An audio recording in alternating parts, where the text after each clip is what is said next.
Gauche unie, Monsieur Patrick Le Yarrick. Messieurs les présidents, Monsieur le Premier ministre, vous accédez à cette responsabilité au moment où les peuples européens souffrent terriblement d'une crise économique sociale inconnue jusque-là. L'heure devrait donc être à l'audace, à de nouvelles initiatives progressistes pour soulager leurs peines et pour sortir de la crise. Vous affichez un certain nombre d'objectifs comme celui de la croissance durable, celui de la lutte contre la pauvreté ou encore de l'environnement, que nous pouvons partager. Mais nous pouvons malheureusement prédire qu'elles resteront lettres mortes et j'ai cru comprendre que M. Joseph Daul lui-même en doutait également, car les choix de super austérité appliqués en Europe sont à l'opposé de ces objectifs proclamés. Il n'y aura pas de croissance durable, pas de relance, pas de lutte contre la pauvreté sans augmentation du pouvoir d'achat populaire.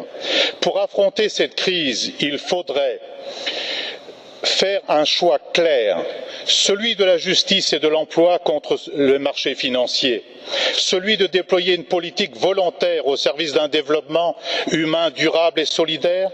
Or, le renforcement du pacte de stabilité que vous venez de confirmer avec M. Barroso est un talon de fer appuyé sur la tête des travailleurs, des jeunes, des retraités, et les États qui ne l'appliqueraient pas seraient menacés désormais de sanctions jusqu'à la suppression de leur droit de vote au Conseil que vous présidez et la suppression de certains fonds d'aide.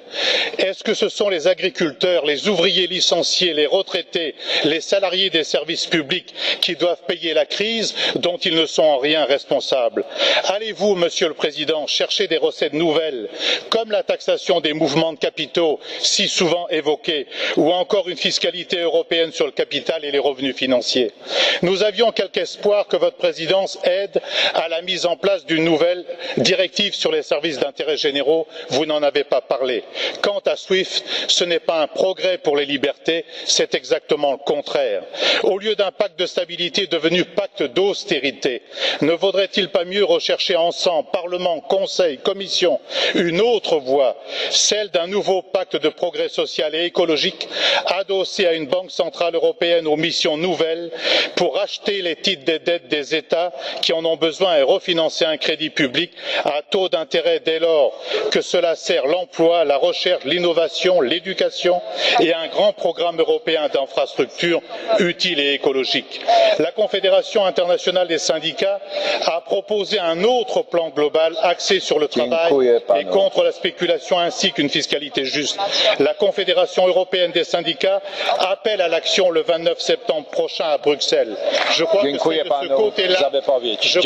de ce côté-là qu'il faut rechercher une issue. Monsieur le Président, en vous souhaitant plein succès dans votre... Merci.